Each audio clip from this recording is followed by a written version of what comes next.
Hello, everyone, and welcome back to the Collective Intelligence Block Party number 24. This is our 24th 24-hour block party. So this is like a really big deal. And of course, just in the last couple of weeks, we have merged with the conversation and with the Solution Club. So it's one big thing that keeps getting bigger. And the goal is to get to 24/7 as soon as it makes sense to. But in the meantime, we're going every day. We typically start at 12 noon Pacific time, go for about 12 hours. The two exceptions being Fridays today, when we start at 7 o'clock in the morning Pacific time and go for 24 hours. And on Tuesday, when we start at 11 in the morning and go as late as we go. Anyway, with that, we're going to kick off our next topic, which is solar radiation management and how to cool the planet in the face of exponential planetary overheating. And Sarah, you just mentioned the massive release of methane that's happening as the permafrost melts way up north. And that's a huge problem. The methane from all the enslaved animals in animal agriculture are a huge problem. And the greenhouse gases are a huge problem. And so this brings us to, what do we need to do first and what is the overall strategy, right? Perhaps let's start with the overall strategy. The overall strategy, if we're going to survive this, I'm going to express a synthesis of my view, and this is backed up by gobs of data and analysis. I've been on this topic in one way or another since 1990, pretty intensively. I draw from a lot of other folks' research and even syntheses. Guy McPherson presents the most compelling synthesis I've ever seen, and he has identified no fewer than 67 self-reinforcing feedback loops driving exponential planetary overheating. One of them is what Sarah just mentioned. As the planet gets hotter, the permafrost melts. As the permafrost melts, more methane is released. As more methane is released, the planet gets hotter, right? And so that's an example of a self-reinforcing feedback loop, also known as a vicious cycle. So we have no fewer than 67 vicious cycles all happening at once and all driving the same fundamental feedback, which is more and more heat being retained in a martini glass that has less and less ice because the ice is melting. And therein lies perhaps the most deadly of the feedback loops at the present moment anyway, which is the melting of the Arctic sea ice and the Greenland ice, which are both acting as gigantic mirrors reflecting a massive portion of the sunlight back into space, particularly in the summer months. But as that ice melts, we lose the mirror, and the mirror is replaced by the massive heat sink of dark blue ocean seawater, as you can see in Sarah's image there of ocean water. It's pretty dark, so it absorbs a lot of photons. So if we have 67 self-reinforcing feedback loops driving exponential planetary overheating, meaning that every day we heat up faster than the day before, and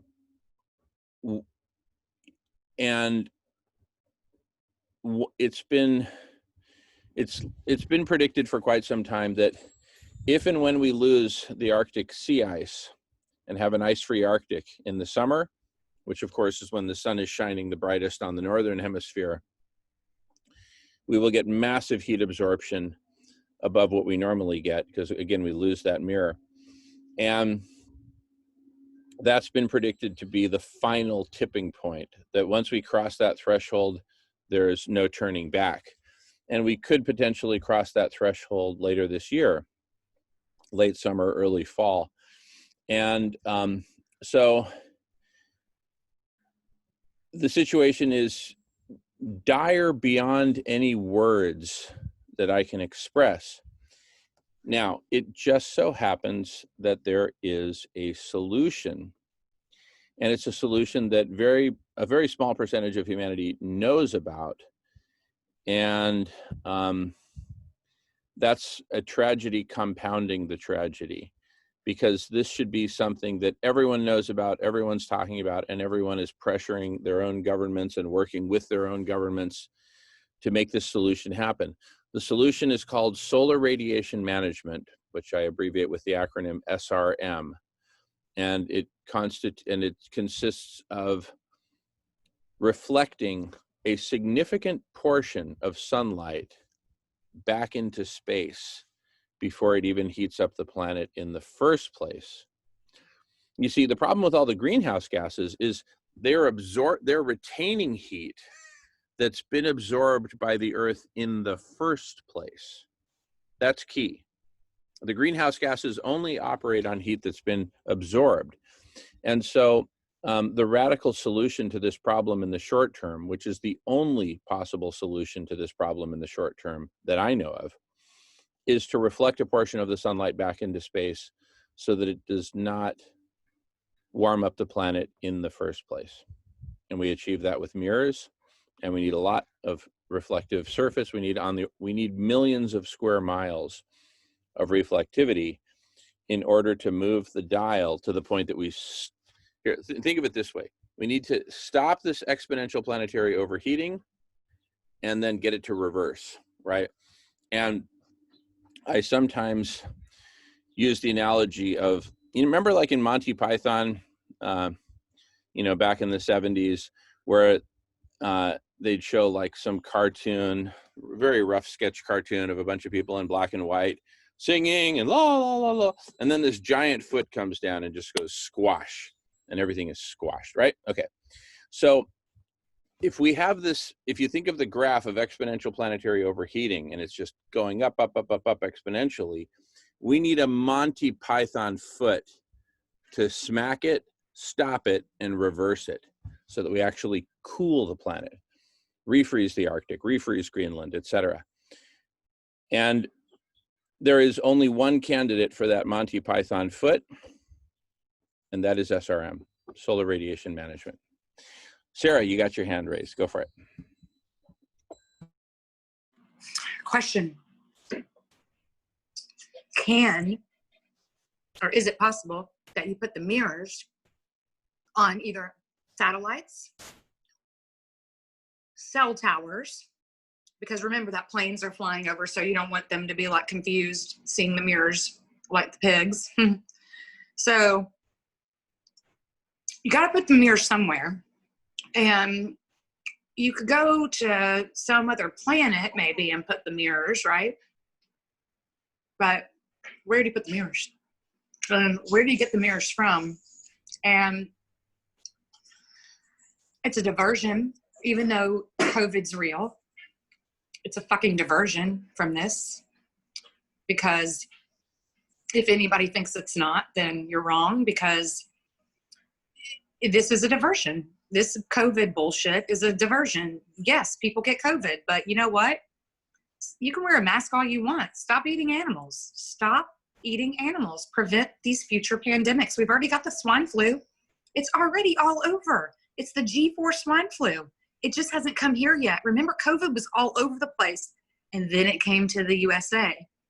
So the swine flu is already about to come here. That's the next phase. So people need to stop saying they're going to go back and this, that, and the other. This is a major diversion. And so while we're having the diversion, we need to start educating people, because this is a very, very, this should be an emergency. Yes, there was a little thing on the news, a little clip about the polar bear on the ice thing. You know, it's like fucking 10 years old, little baby polar bear trying to get to his mama, but he can't because the ice is melt. That shit's 10 years old. Those clips are so old.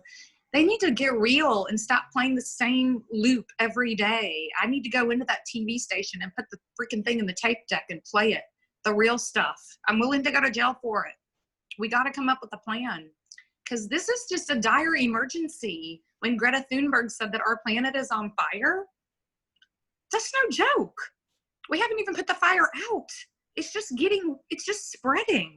That's what people don't realize, that COVID is the same thing as this. It's spreading. This is a major, major catastrophe, and it's happening. And we just had a big earthquake in Alaska and they have a tsunami warning. Really? I mean, what other what other wake up call do people need? But like I said, 99.999% of people, they don't even know about this because all they're doing is in line for a COVID test. They're diverted. Their attention is diverted. Thank you, Sarah. Thank you. Really, really well said. And let's keep on this thread. Jamie's got her hand up, followed by Summer Rose. Go for it, Jamie. Thanks. I was just thinking about your mirror idea, and I really look at it as water in the ocean. And if our planet is made up of so much oceans, I mean, do we really need to put up the mirrors? Because the water is the reflective nature that can reflect the sun. So I think our point would be to take care of the waters. And I think until we heal Mother Earth, Earthly Mother, she's pretty not happy. And I think maybe we got to start there. But I do feel that waters are the reflective light. And if we can clear the waters, heal the waters, we're made of water, that's a good start. Thank you.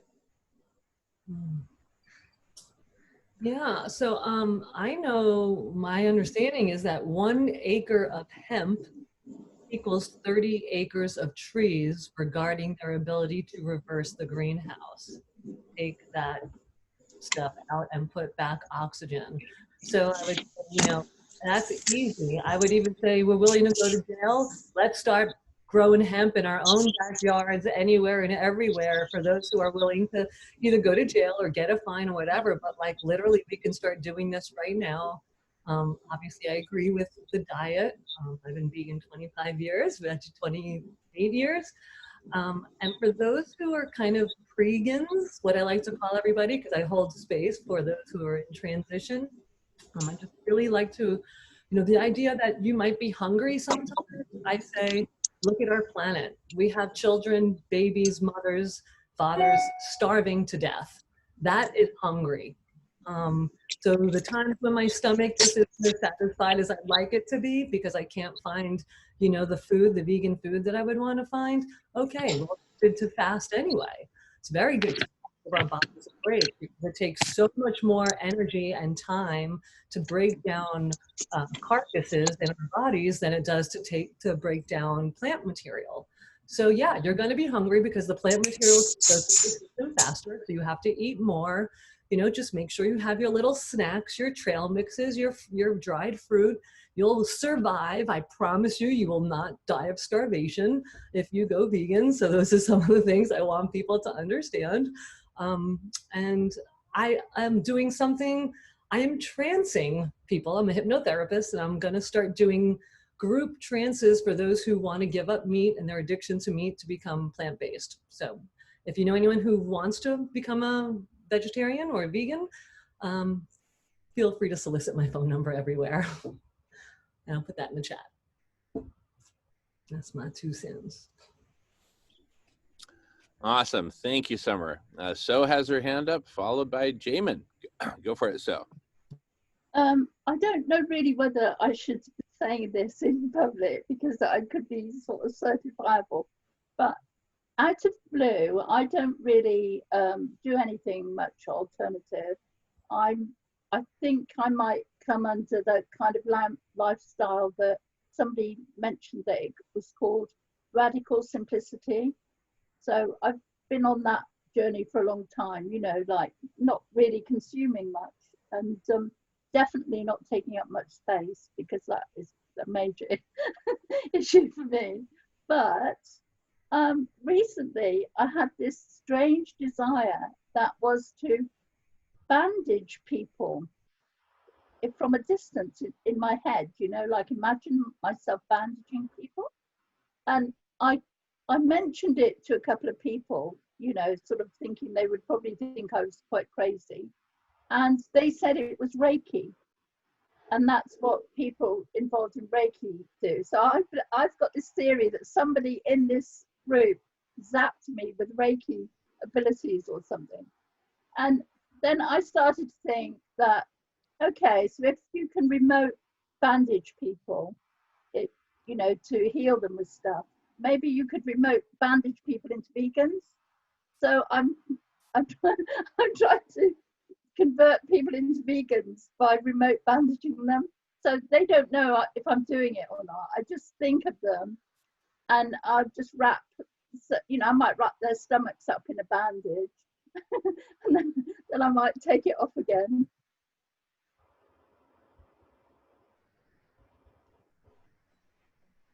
Wow. Thank you. So, you know, these are all really, really good comments and insights. And I want to share my perspective, which is that there are lots of things that we can do to help heal the planet, and definitely planting hemp. My great grandfather Diego Pellicer was the largest grower of hemp in the world in the Victorian era, so I know a little bit about hemp, and I love this stuff. I love to eat it. I love to wear it. It's great material. And now, as regards carbon sequestration and dealing with the greenhouse gases, the reality is that even if we planted hemp literally on every square meter of soil around the world tomorrow that could possibly accommodate hemp and grow hemp, and did everything else we possibly could, reforestation wise and planting trees, planting XYZ, algae, whatever it takes, we still would not sequester greenhouse gases fast enough in order to get to a place where we're even heat neutral, where we're not taking in any excess heat. We first have to cross neutral before we can go into a period of cooling. And again, I just want to emphasize over and over, the only way that I know of, there's only one way to cool the planet in time, and that is through massive scale deployment of SRM, massive deployment of mirrors to the tune of millions of square miles. Now, how do we do that? I'm prepared to talk about that next. Dr. Yetow of Harvard and I and Professor Guy McPherson, who I've mentioned numerous times, the three of us have collaborated on both discussing this and building a group to discuss it. And I think we need a lot more of that. And I think we need to develop this topic very well here. And in fact, we need a whole section of the network of conversations to be focused on solar radiation management, because there's a number of different ways of doing it. And we need to find the right mix. And in parallel with finding the right mix of solutions, we need to get humanity into this conversation. And we need, I mean, humanity deserves to know, you know, is Jamin correct? Is SRM the only way to cool the planet in time and prevent, you know, the mass death of virtually all complex life on Earth? Is that the only way? Can't we, you know, do a little of this and a little of that, and or a lot of this and a little of that, and you know, or is SRM really the only way? And I maintain that SRM is the only way to move the needle as far as we need to move it in terms of stopping the overheating and commencing the cooling of the planet. And again, I really think we need specialty conversations on this to go deep into the science, deep into the modeling, deep into the development, so we can really ferret out the answers, as well as high-level conversations like this. We need both. But what's one thing that's sorely missing are a whole bunch of focused conversations on what I'll simply call the entire supply chain of SRM. The supply chain begins with conversation. It proceeds to development of solutions. It continues on with, you know, politics, which could be convincing existing governments of the urgency for this, or voting out existing governments and replacing them with governments that can take responsibility for this. Or in the end, if it takes a revolution, not violent revolution, but we're actually generating a revolution right here, as has been said. This is a revolution in terms of humanity coming together and taking responsibility for our problems, like exponential planetary overheating, like world hunger and malnutrition, like the fact that there's a massive animal holocaust happening every single day all around the planet, et cetera, et cetera. All righty, I know Summer has her hand up, followed by Marco. Go for it, Summer Rose.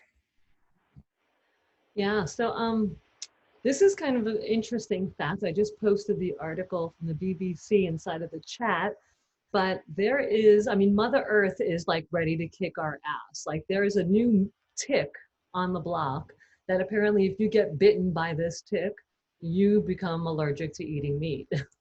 So it's like Earth will do what she needs to do to kick our ass if she like that might be what COVID is as well. And I don't really advocate this. I mean, I guess some people might die from that tick experience if they're weakened immune systems, but I'm like, I mean, there's this part of me, this like vegan, like, I just don't understand, especially like my spiritual teacher talks about there is no separation. Like, that's like her creed. There is no separation, yet she still murders animals for her own food.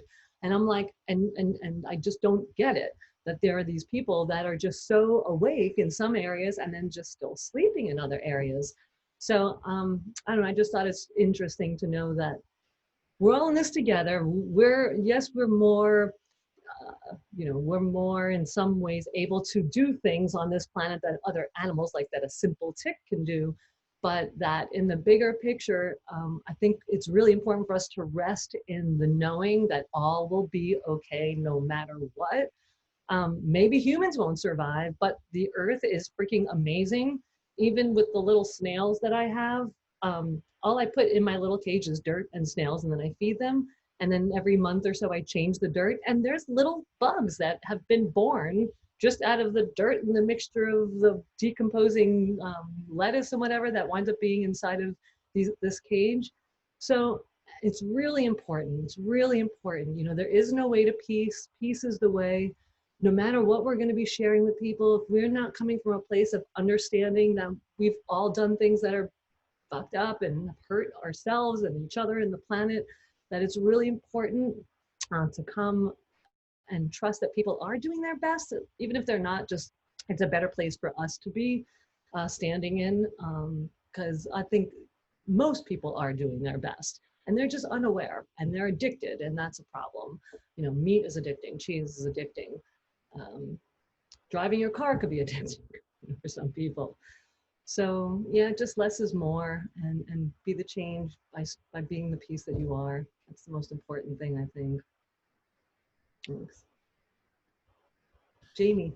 Beautiful. Actually, Marco had his hand up, followed by Jamie. Go for it, Marco. Yeah, I'm kind of new to the SRM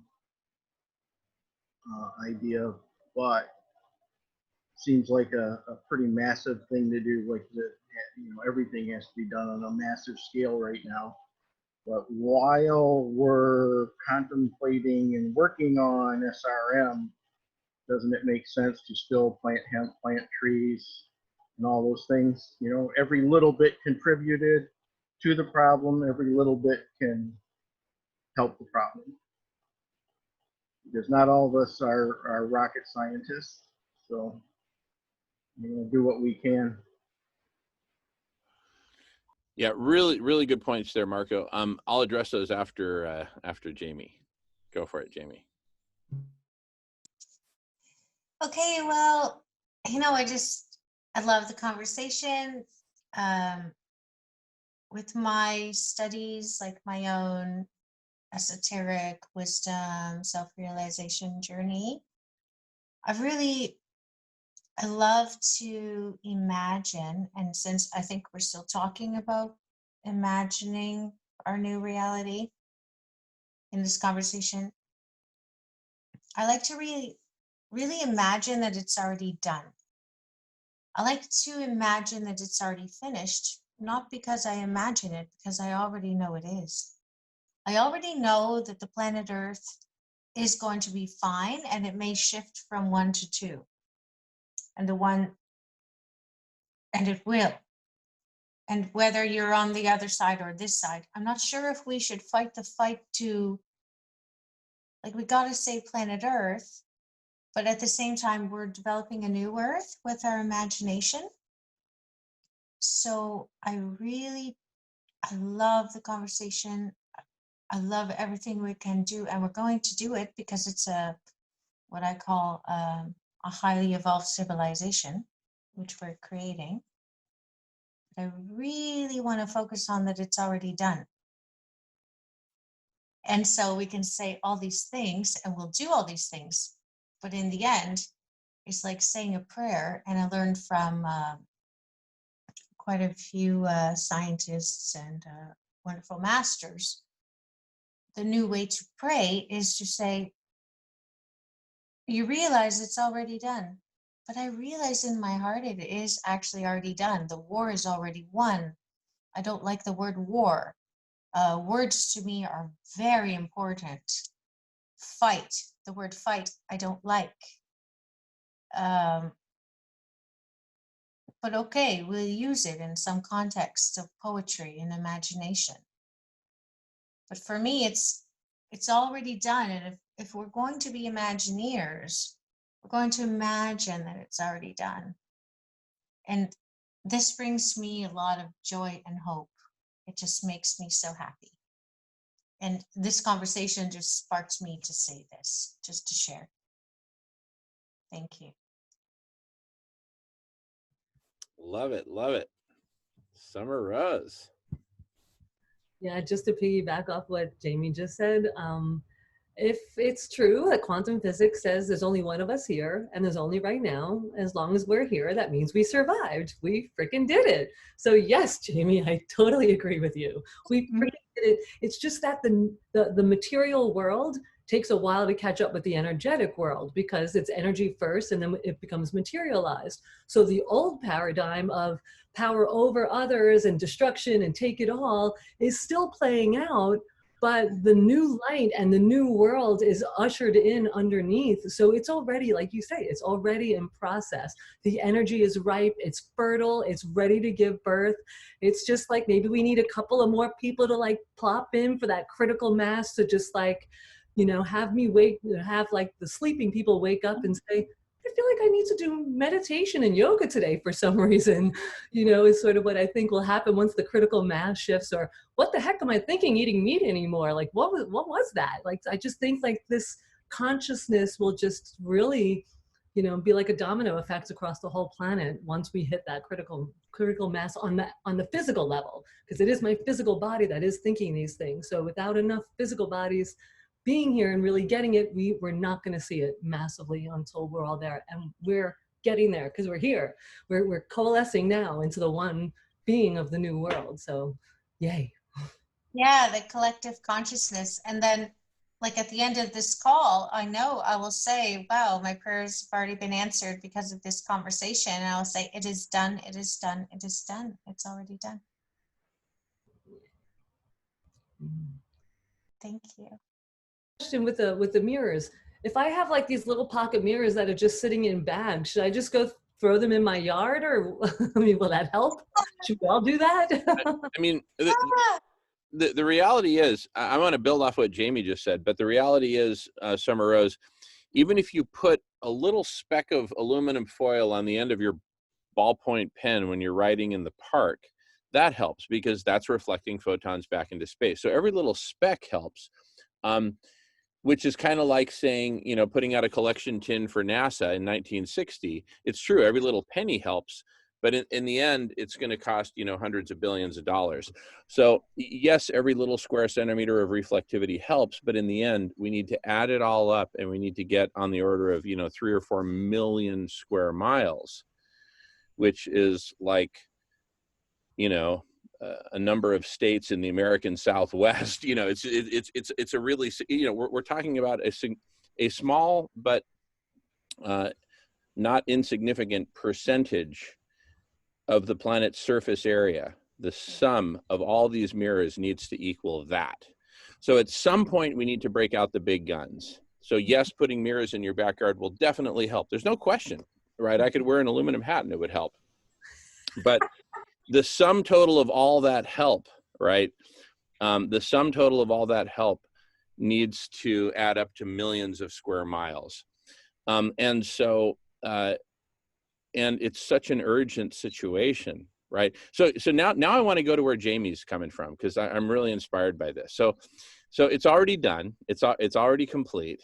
Now what I'd love to do is put on my historian hat. I'm going to take off my aluminum hat and put on my historian hat for a moment and say, how did we do it? I'm just fascinated to find out. Let's do a little kind of archaeological dig back into time, back to, I don't know, how about July 24th, 2020? Let's go back to July 24th, 2020 and say, how did we do it? How did we go from, that meeting, that historic meeting, which is being recorded, to it fully implemented in the world, right? The reflectivity that we need, right? How did we do it? And I'd like to imagineer that history, right? Because if we imagineer that history and it's really well imagineered history, then we have our instruction set for what to do step by step from this moment forward. We just do what the history tells us that it did, right? But we start from it's done, right? And imagineer the history that got us there.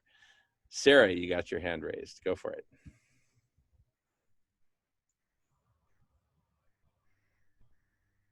Hey, I was copying something that Summer actually sent. I really like the fact that you put that in there, the hypnosis thing. I think that's really cool.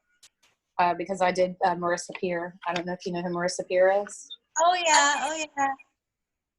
I actually did her program, and I did also Christy Marie Sheldon. So that was good for me. I think I needed it.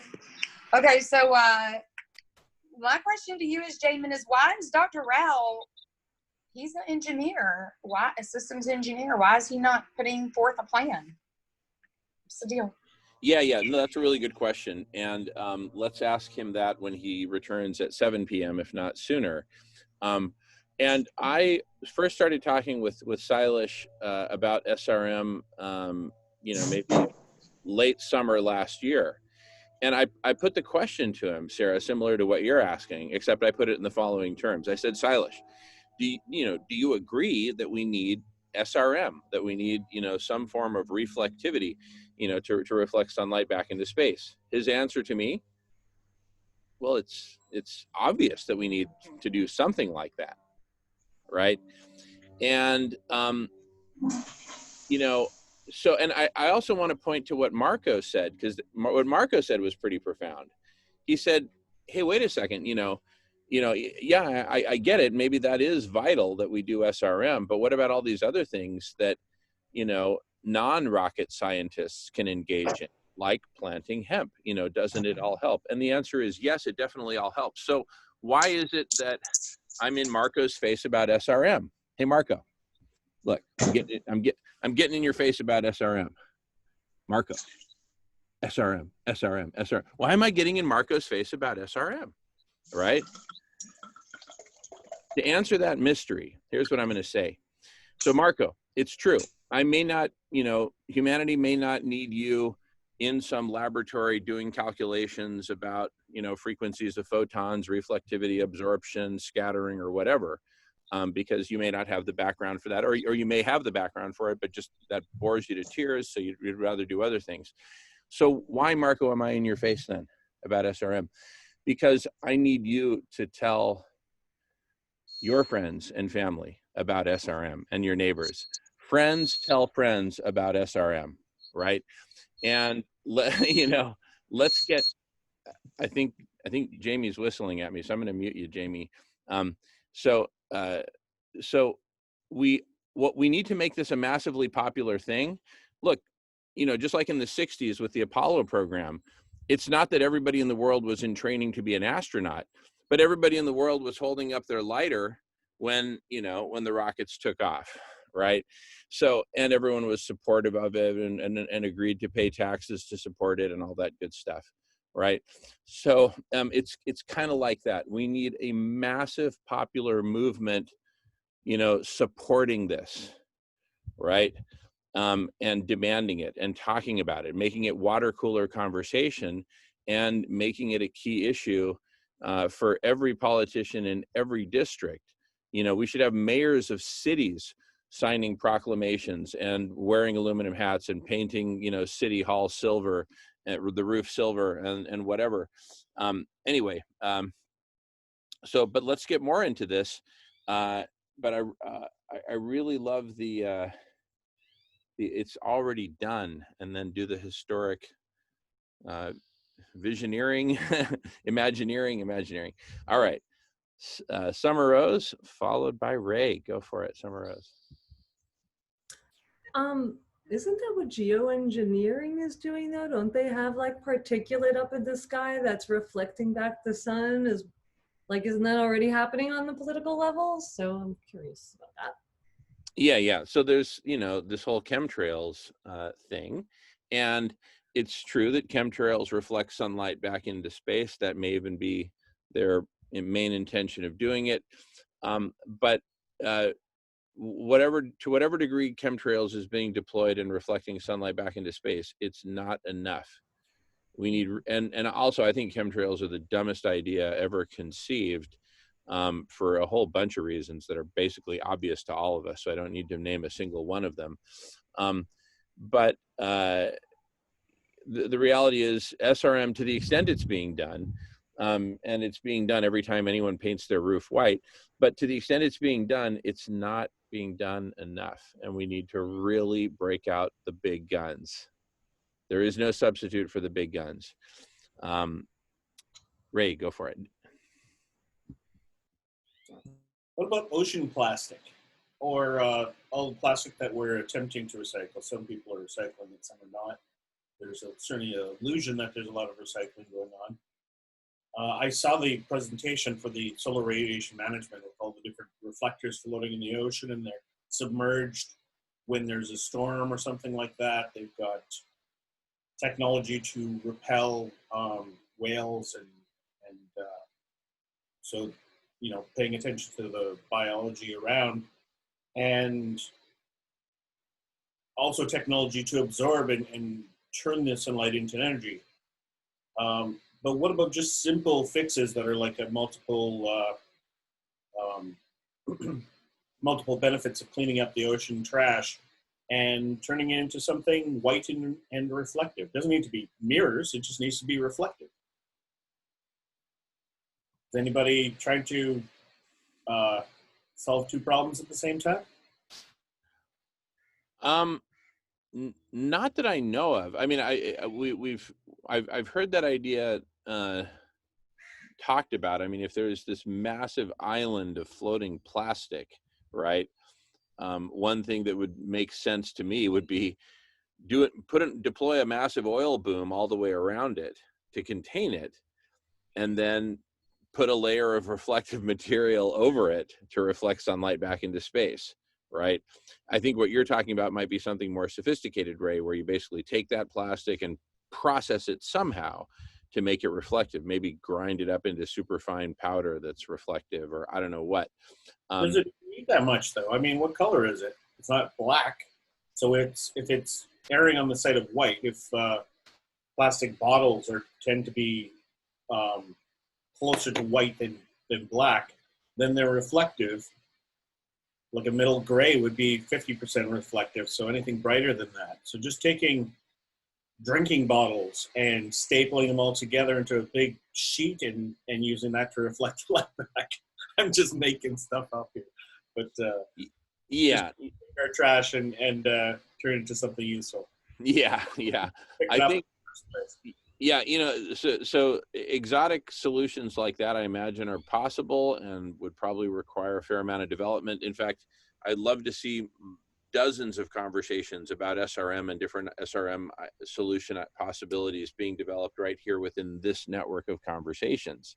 I would love to see that. We urgently need that. Let me just tell you a very quick and easy to deploy solution that I came up with that was sort of like a mashup between Dr. Ye Tao's solution at Harvard of these relatively large mirrors, you know, a few meters in diameter, made of glass, and you know, floating but also submergible, as Ray said, in the case of a storm. A mashup between that idea and the idea of ice911.org, which I'll put in the chat here. Ice911.org, which is based in the Silicon Valley, founded by a professor at Stanford. And it goes to the other extreme. Rather than big mirrors, they're deploying superfine silica powder, which is sand, basically, like just bright white sand, very fine powder, spherical little, you know, microspheres of this stuff, deploying it by the ton, by putting a thin layer of that powder over ice of different, you know, shades of gray to A, make it more reflective, and B, create a thermal barrier, you know, from warm summer air, for example, melting ice. So if you take a secret love child between Harvard's solution and Stanford's solution, you'll get Jamin's solution, which is to create, just imagine a whole bunch of ping pong balls made of silica, made of exactly the same material as Stanford's Ice 911 superfine silica powder, but ping pong balls that are just as white, and that can float on their own. And imagine dumping trillions of those ping pong balls into the Arctic Ocean right around the coastline of the Arctic sea ice, and then containing those trillions of ping pong balls with massive oil booms, right? That keep them concentrated where you want them. And that way they can roll around, they can splash around, and, you know, because gravity will tend to spread them out, right? And, you know, winds will push them around, waves will push them around, the oil booms will contain them, because what we want is to make that dark blue ocean seawater that is surrounding the remaining besieged Arctic ice, we want to turn that dark blue ocean seawater into reflectivity, into bright white reflectivity, repelling photons rather than absorbing them. Jamie is saying, of course, oh my goodness, hell yes. Now that you've put it that way, what's stopping us? Well, now that we're doing historical Imagineering, that must have been what humans did. That must have been what we did. We must have deployed the ping pong balls by the trillions in the Arctic, cooled the Arctic, prevented any further melting, right? Because we're robbing the Arctic of heat. We're telling the Arctic to chill out, man.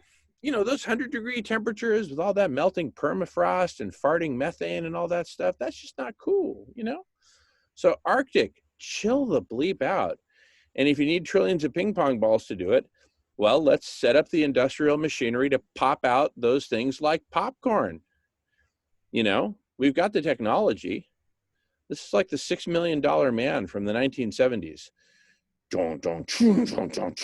We have the technology. We can, you know, cool her off. Yes, Jamie, go for it. I'm thinking quartz crystal because it's reflective. And I went to this beach in Florida called Siesta Beach in Sarasota.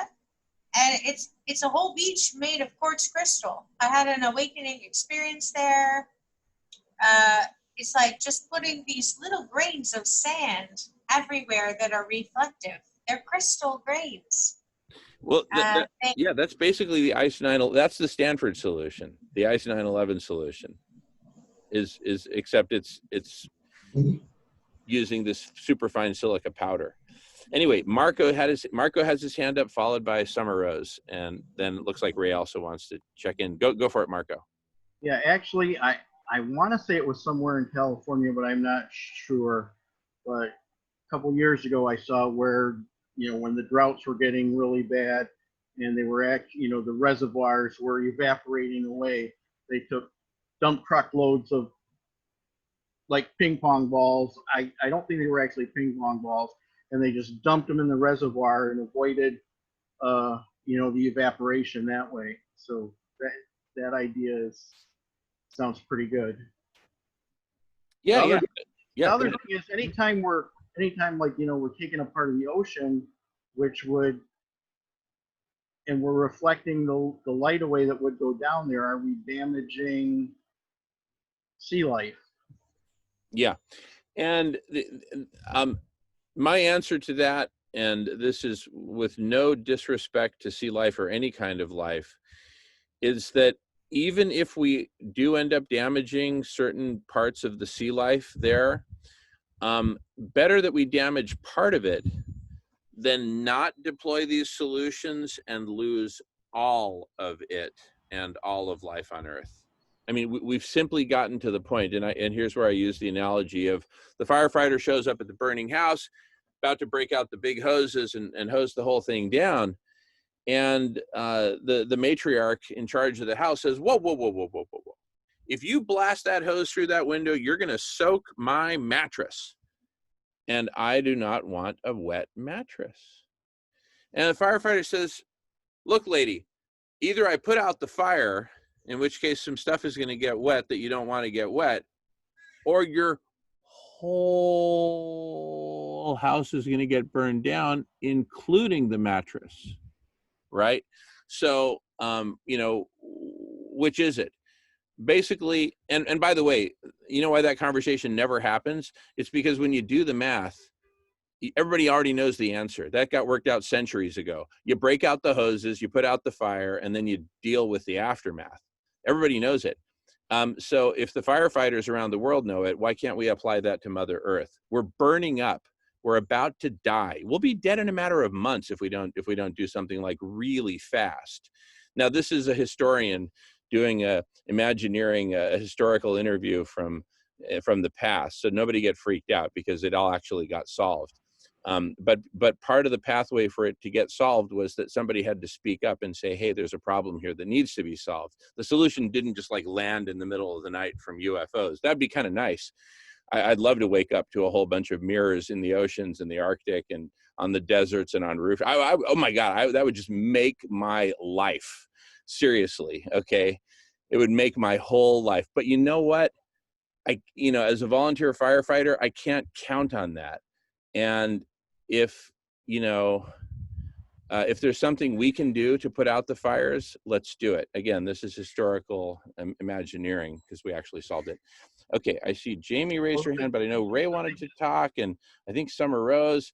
Okay, Summer Rose, followed by Ray, followed by Jamie. Go for it, Summer Rose. So I think if I may, Dana brought up a comment in the chat that I'm going to just talk a little bit about, if that's even what she was talking about, I might be completely off. So, but she sparked me to say this. And what if it's all supposed to be happening? The warming up of the planet, some species maybe not being able to make it, but maybe this is just part of our evolutionary thing that's going on, and us freaking out about stuff is worse than us just trusting that all is exactly as it's supposed to be and it'll all work out. And we just need to trust and be in peace and sing songs, and like our major focus just needs to be help the people that are freaking out not freak out anymore.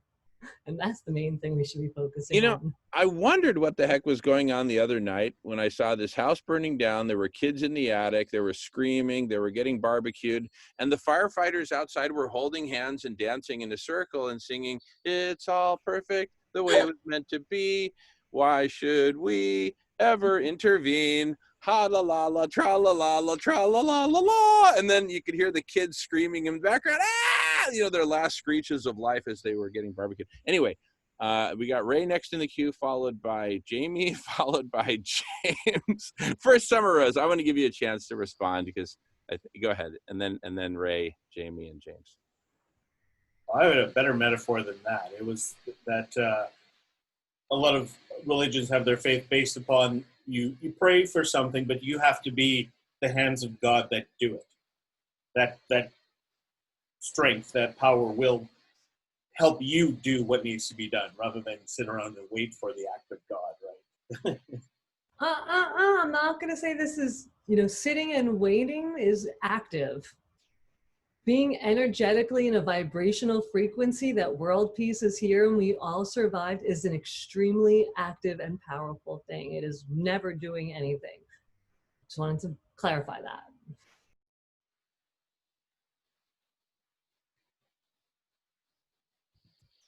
Alrighty. Ray, did you complete what you wanted to say? I think we got it all sorted out in the chat. We were talking about the silica sands, and I said, strange question, does that sand make any noise? Because I came across a place on the west coast, sorry, on the east coast of Canada. The reason why I found it had the same name as my dad's hometown in Manitoba, Souris, Manitoba, Souris, Prince Edward Island. And Souris, Prince Edward Island is famous for the singing sands that the sand sings, and tones are created by the wind going over the silica. And apparently it's a phenomenon around the world. There's places in the desert, according to Wikipedia, which I put the link in there as well. So I know Jamin's all about singing. I am all about singing. And this has been his Canadian History Minute, brought to you by Ray Kowalczyk. And join us next week as we explore the history of Victoria on southern Vancouver Island. That was my dad's hometown. My mom's hometown is named after a science fiction character, Flint to Betty Flanagan, but like you said, for another time. All right. Look forward to that.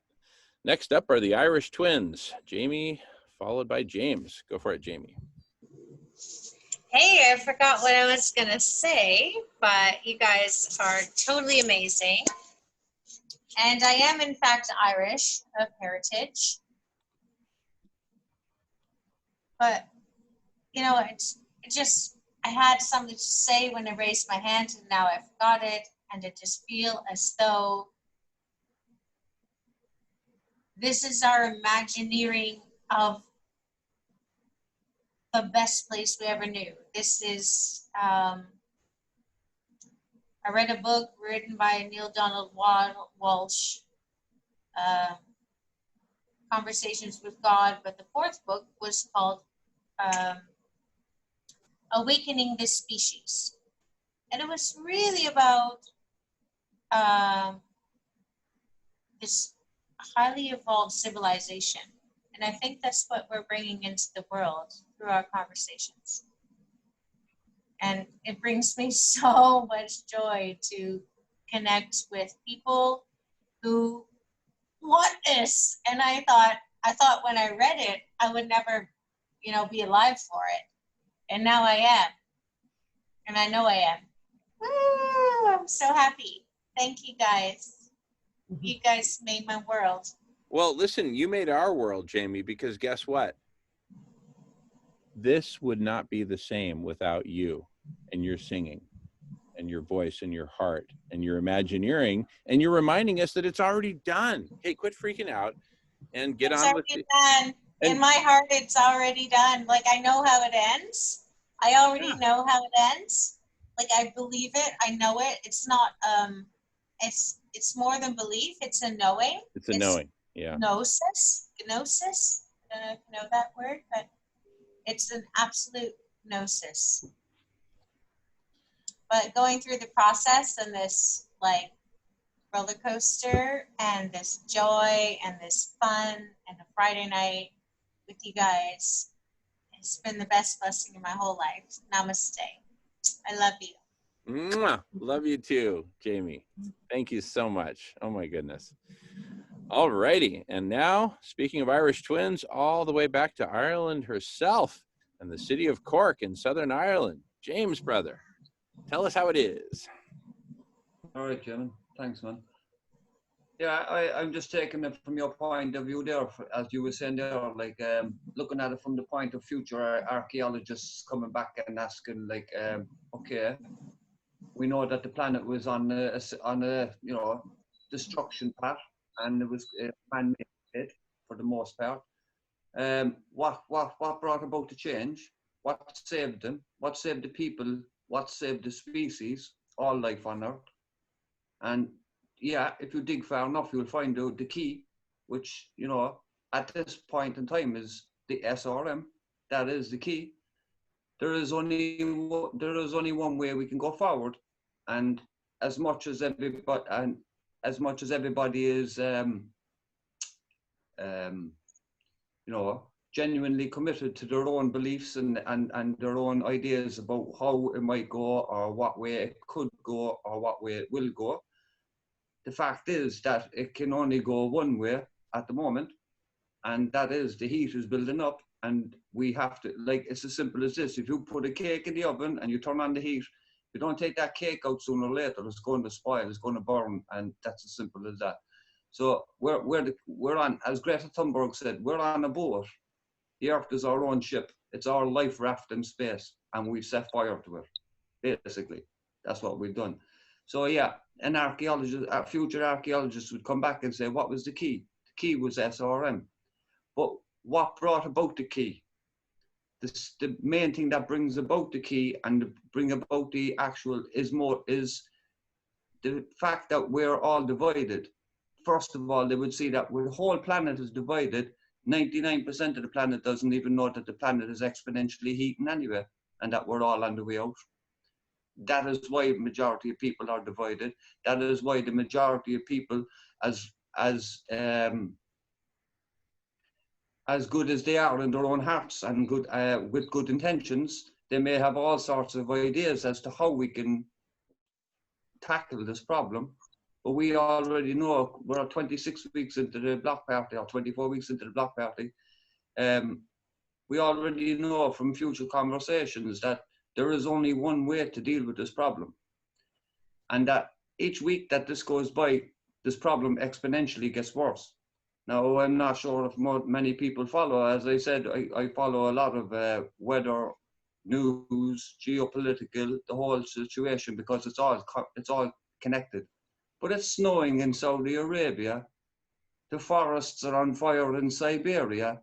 If that doesn't tell people something is drastically wrong with the planet, I don't know. But it's not going to go away by itself, that's for sure. The key to it is SRM. And the key to SRM is public awareness.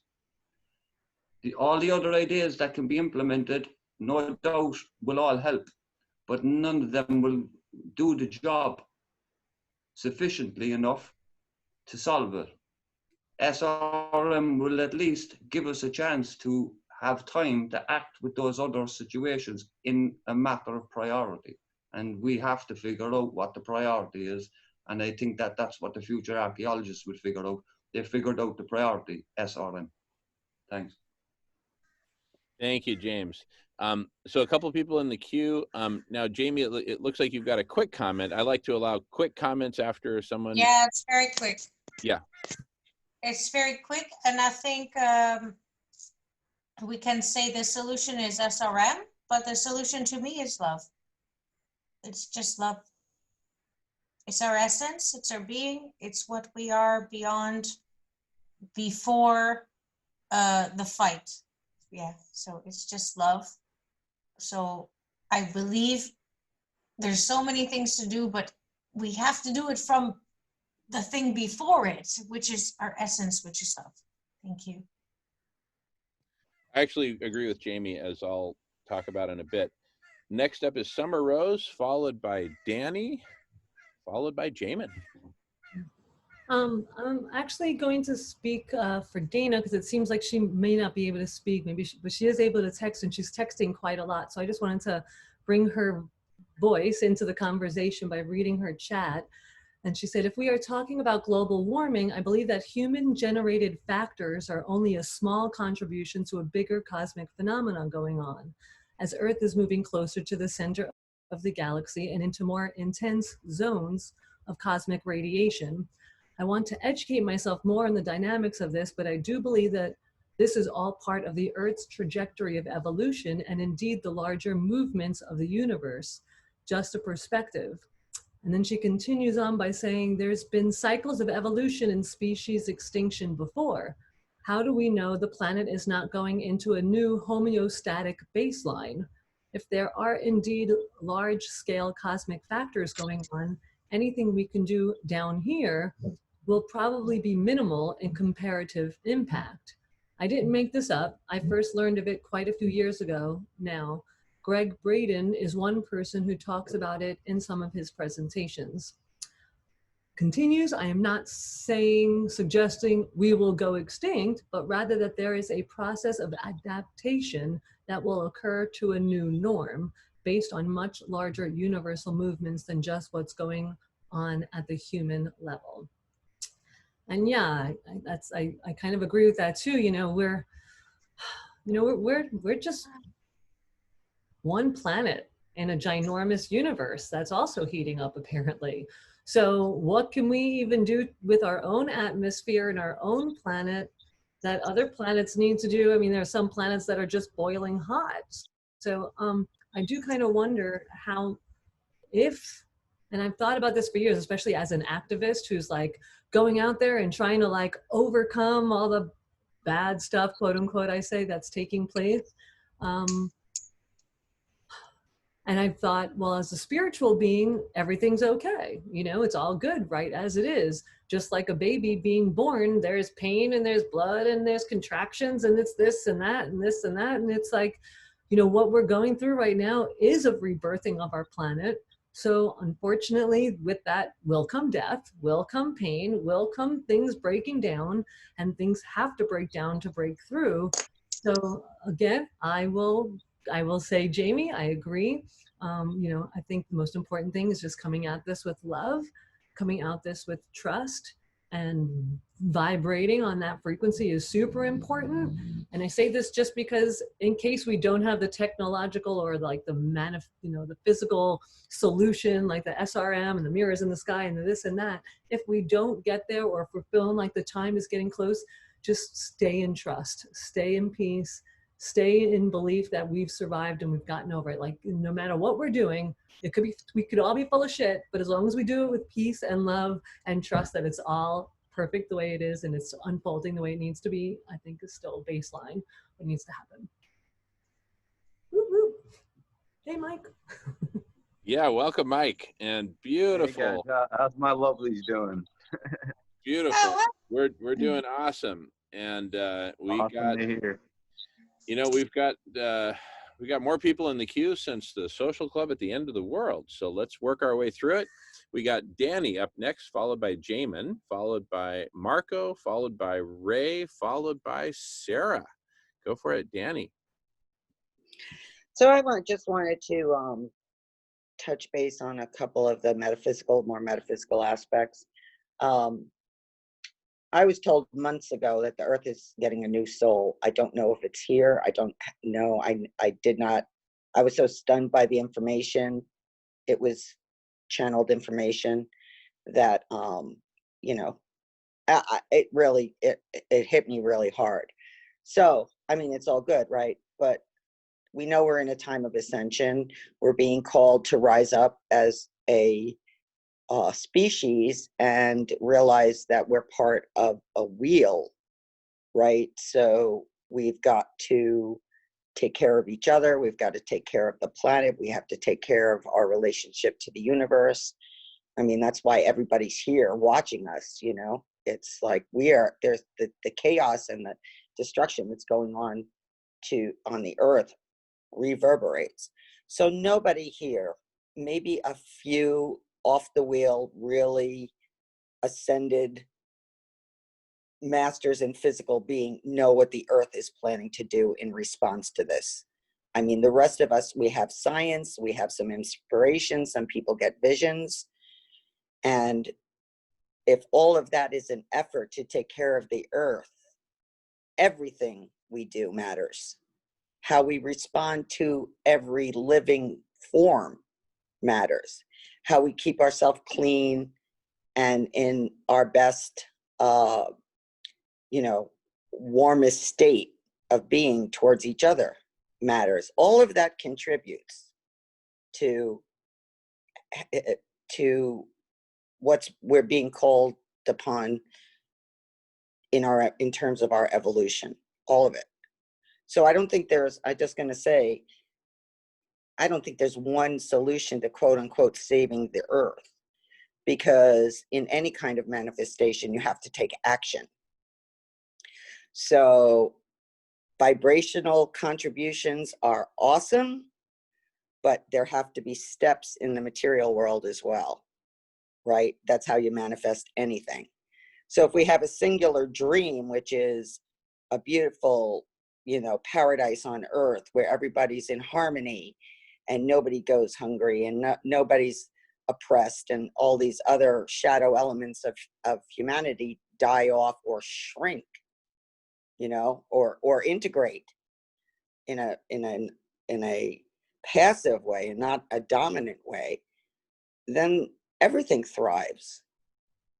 So I just wanted to throw that out there. Thanks. Beautiful, Danny. All righty. We got next up is Jamin, followed by Marco, Ray, and then Sarah. So the point I wanted to make in agreement with what Jamie said earlier, that the solution is love.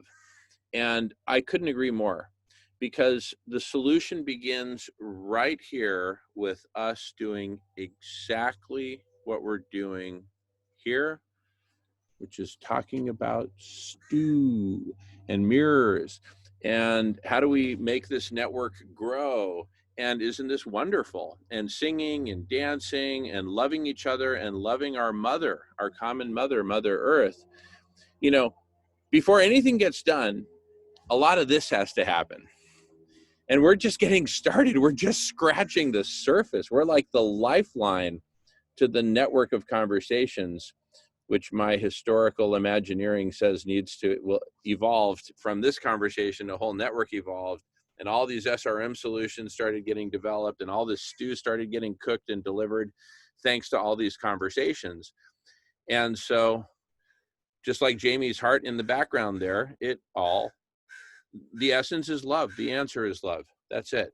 It all starts right here with us loving each other and our mother in common, and all of our brothers and sisters all over this land. If I had a song to sing, I'd sing about stew. I'd sing about serving up stew all over this land. And I'd pray for love between my brothers and my sisters all over this land. We sang something like that. All over this land. I love, love all over this land. I said love all over this land. I send love from my heart to the planet and the Christ consciousness grid all over this land, all over this land. Sacred geometry from our hearts over the planet, all over this land, all over this land. Yeah, there is a song. It's an old-fashioned song, but I can't remember it. Yeah, we'll bring it up, and then we'll all sing it together. I think sing-alongs, just like meditation, group meditation, are important, kind of vital ingredients to this stew of humanity that we're cooking up here. Speaking of which, one vital ingredient is Marco, followed by Ray, followed by Sarah. Go for it, Marco. Yeah, I just wanted to touch on what Dana had chatted there.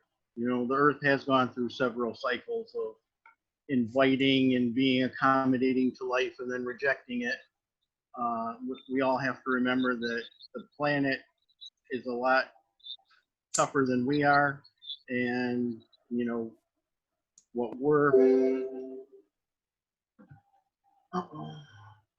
shoot, my battery's running low.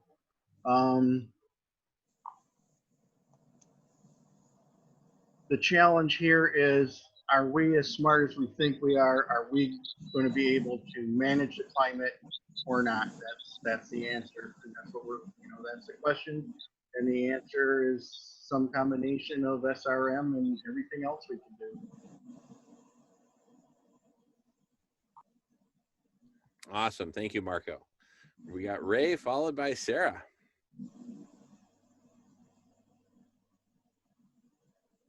I was concerned this concept of a new soul of the earth, and mean, it's something that I think anybody can dig into, even if the people have an empirical, scientific approach to the world.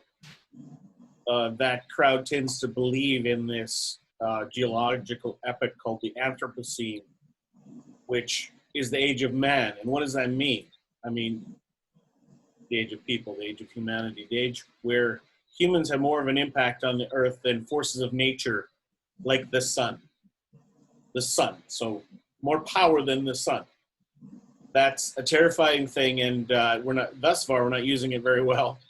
And the Anthropocene could be the age of man where we recognize that power and get it under control, and that requires a huge degree of maturity. What does the human race need to do to really grow up? And what does that mature humanity do with that power? And how do they turn from being what a lot of people just feel that the earth is better off without humanity? We can't really operate on those kind of that kind of a principle. You can't accomplish anything with self-loathing and hatred, or even hatred against the people that aren't participating with your environmental agenda.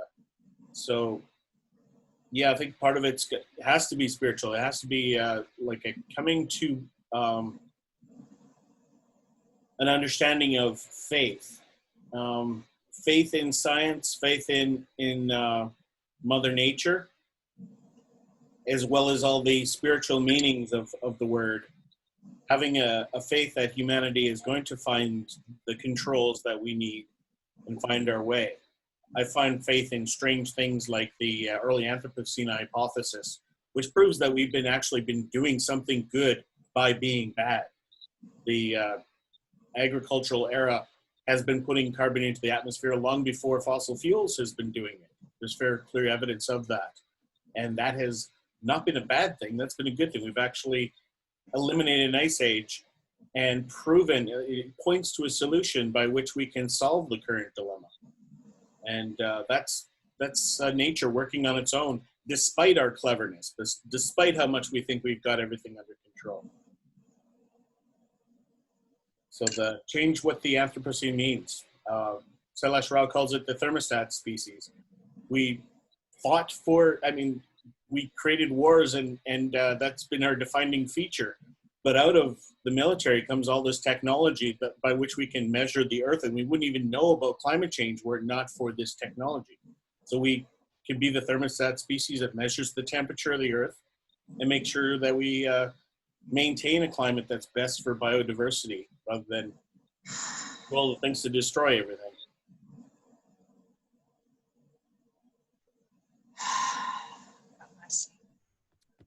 Beautiful.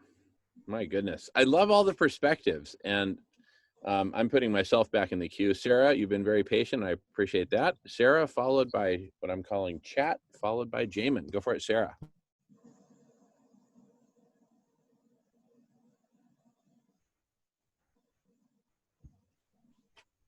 And Sarah, we've been practicing our lip reading, but sorry. Okay, that's okay. I thought Sarah, you guys were doing ASL because we're having that next Saturday, the ASL. Don't forget. I love you. Okay. So I thought that we were talking about the solution. What is the solution then? We have to, because people don't know about what's going on. So what are we going to do to disseminate this information to the masses? And what is the solution? What are we going to do? We keep talking about this every week, but really, how are we going to get these mirrors? Do we have to find somebody and get a billionaire to give us $1 billion to buy these things? I mean, we got so many people that billions of dollars. We need to figure out, do we go to solar companies? I think we go to solar companies and get them to sell the mirrors. That's what I think. I don't know. All righty. Well, I'm super psyched to address that. I first wanted to look in the chat and help me out, everybody. Is there? Oh, and Jamie looks like she's got a quick response. Go for it, Jamie. Real quick, I think, metaphorically speaking, but really in a very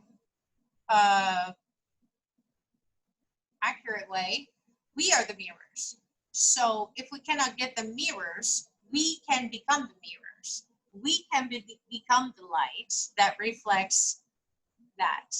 So that's what I want to say. Thank you.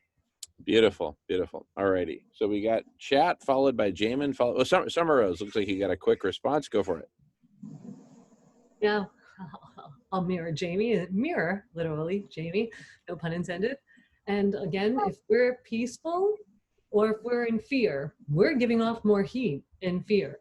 So back to being calm and peaceful. And yeah, I think that doing the work on the physical plane matters, but I just want to say if we don't complete it on the physical plane, it's really the intention that matters more than the actual, deploying all these mirrors is my thought. Just again, to just always stay in peace and calm and trust is most important.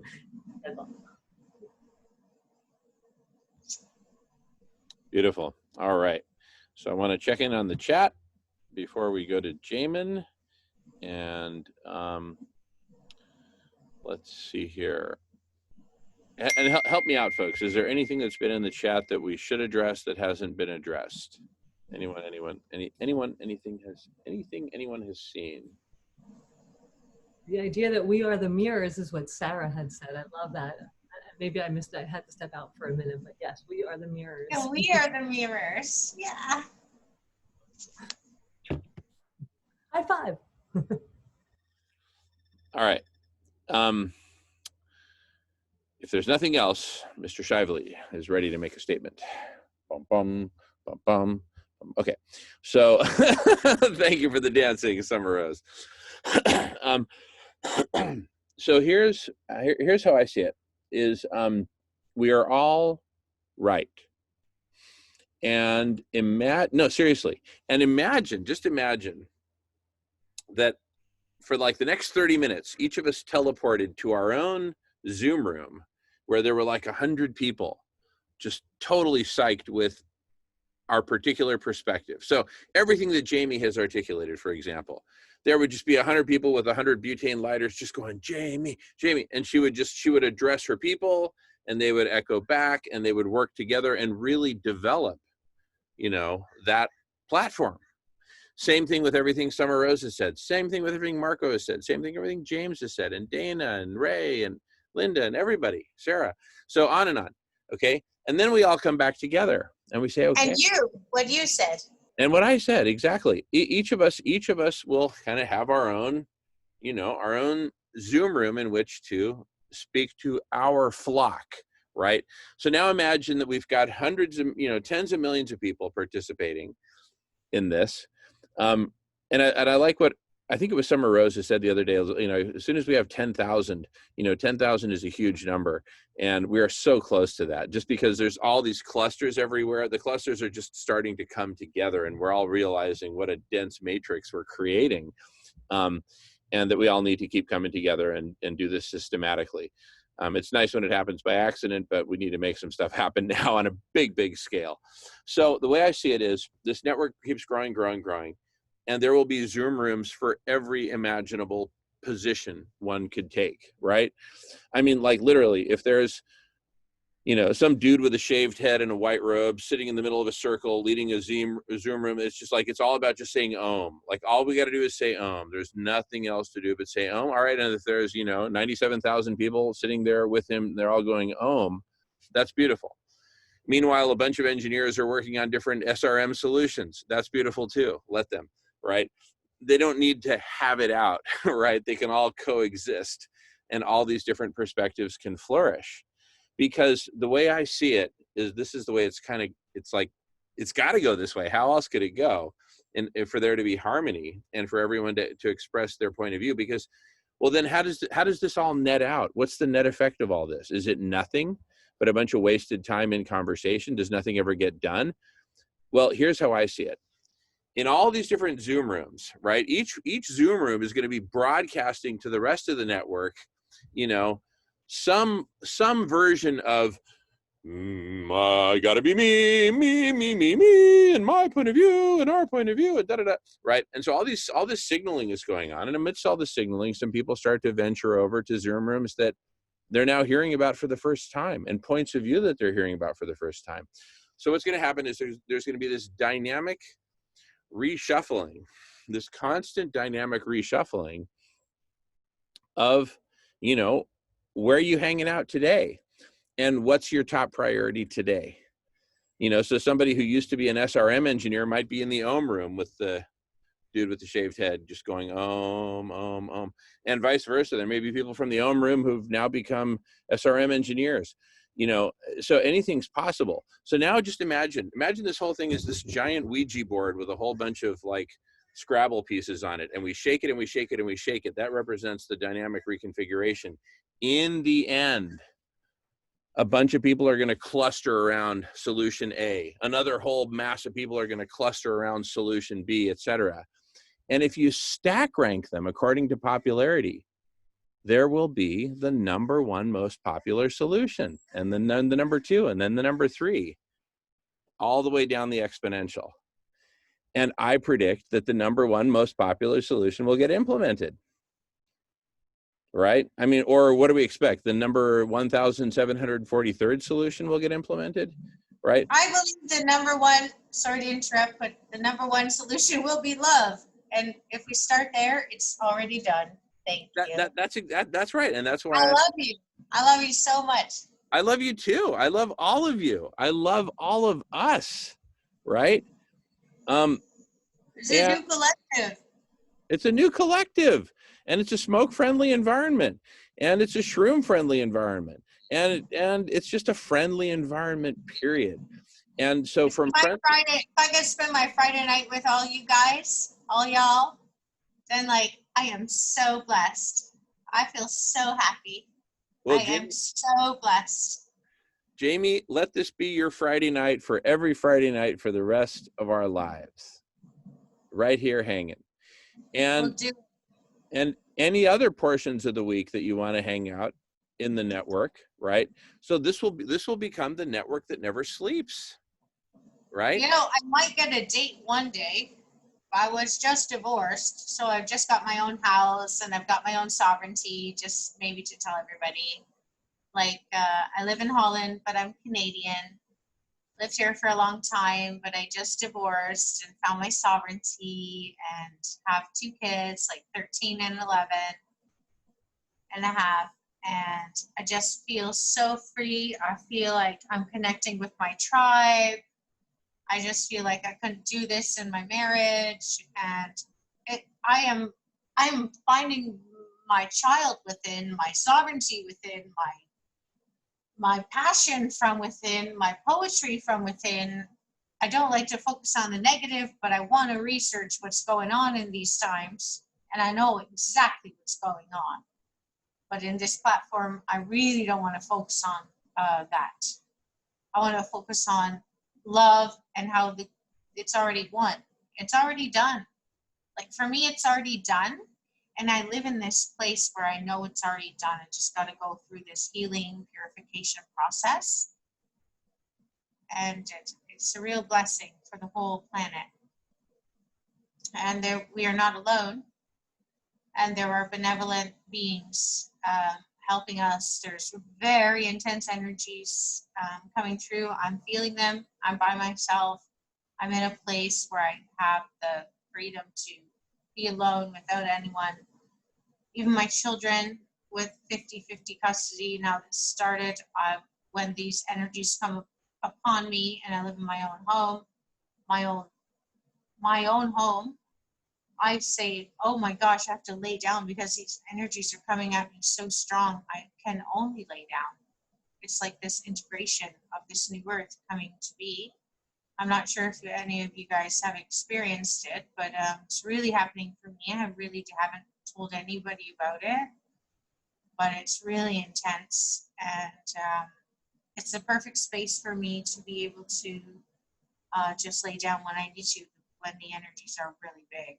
And I just do a meditation. But I really feel it. I really feel it so strongly.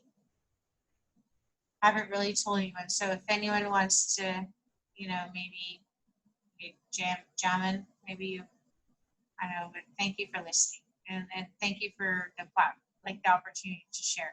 Oh my gosh, I can't even believe this is happening. What a great Friday night party with you guys. My tribe.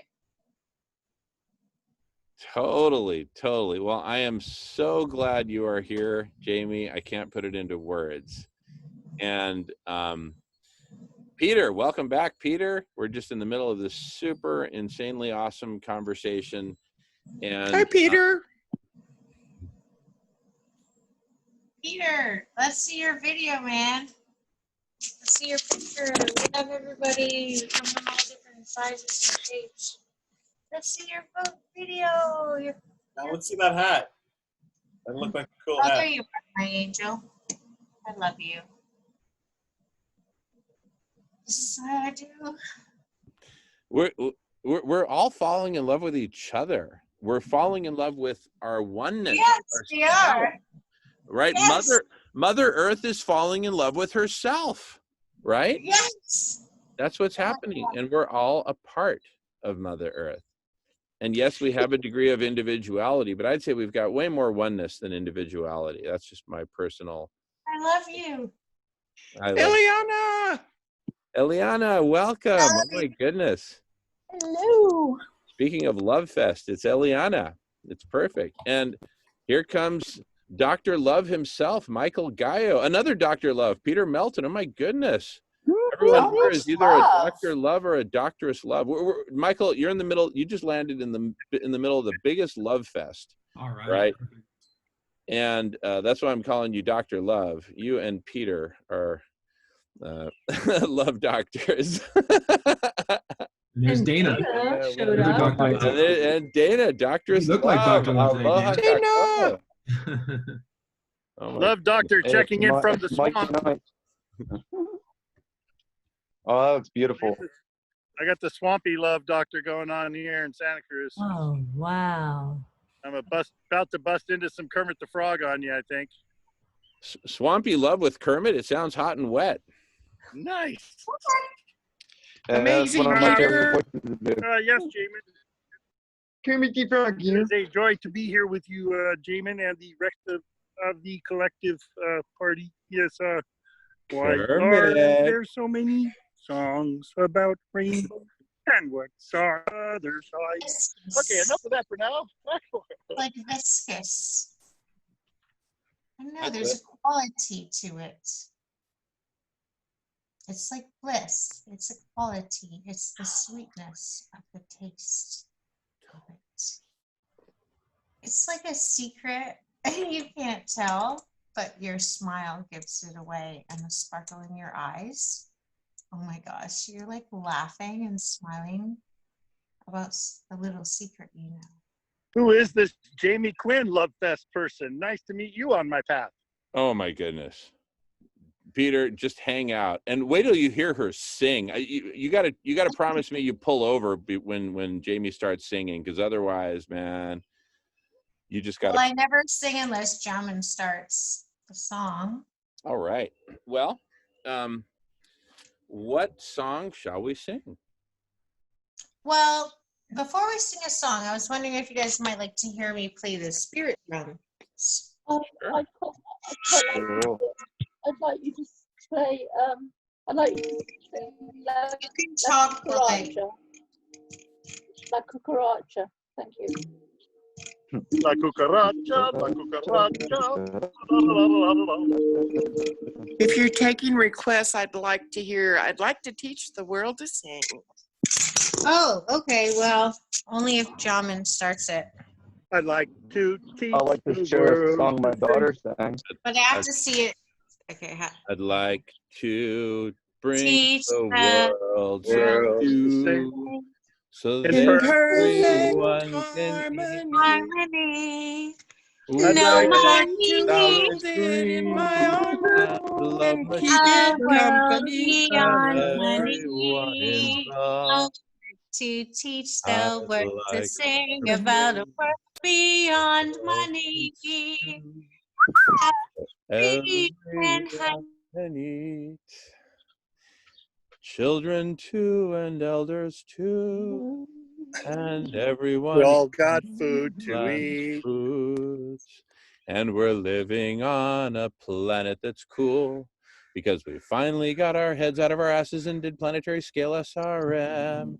And we did it in time, which means 2020 vision questing and all. Na, na, na, na, na. That's the song I sing.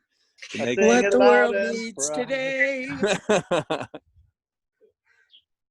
Cause all there is just right here in perfect harmony. We're the real thing. Oh, that was the Coca-Cola did that ad. I'd like to buy the world a Coke. I'd like to buy the world a Coke with money. Printed by the Fed and over leveraged and multiplied, and we'll milk you until you're dead. That's the song we sing as we pour toxic high fructose corn syrup down your throat. And we called it life. Woo! Coke adds life, money adds life, capitalism adds life. And By the way, about the Federal Reserve, you know. All right. Hey, look. I want to introduce our next honored speaker and leader for the next segment of the Block Party, which has now merged with the conversation and with the Solution Club at the beginning of the New World. And this is a dear friend and colleague who most of you know, who has been with us since back in 2017, I think we got started. Yeah, early spring 2017, introduced by Michael Gosney, who Peter introduced me to. So Peter, Michael Gaio is your kind of social grandson relative to Jamin. Oh, nice. Good to meet you, Yeah, Peter. he's your social Yes, grandson. Well, hello there, little one. Come sit on my lap. Anyway, so Michael Gaio is amazing. I'm going to let him just kind of self-describe, and also, you know what? Let's start a new recording,